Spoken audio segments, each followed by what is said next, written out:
In today's video, I'm going to teach you how to use slash commands in Slack.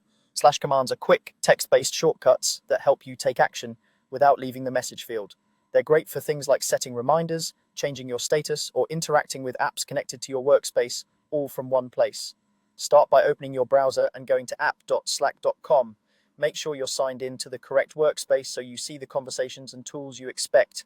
These steps also feel familiar if you use the desktop app, but we'll stick to the web experience here for clarity. Look to the left sidebar and choose any channel or direct message where you want to work. It can be a team channel, a project channel, or even a private chat. The choice doesn't change how slash commands behave, it simply determines where you're currently focused. Now move to the message box at the bottom of the screen. This is the same field you use for normal messages. Clicking here ensures your keyboard input goes straight into the composer, which is important because slash commands start from this exact spot. Type a /, that's the while character, usually found on the same key as the question mark on most keyboards. Be sure to use the / rather than the \. As soon as you type it, Slack opens a suggestions panel right above the message box. This panel is your command palette. You'll see a list of available commands, each with a short description of what it does. The list is context aware and may include commands from Slack itself and from any apps your workspace has installed.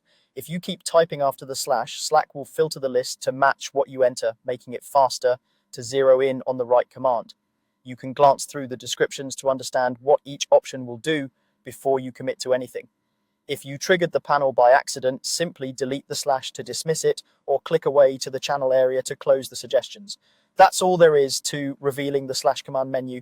Go to app.slack.com, open a channel from the left, click in the message box and type a / to see your options. Once you're comfortable with that flow, you'll find it's a quick doorway into powerful actions without digging through menus. Try it in a few different channels to see how the suggestions feel in your daily work.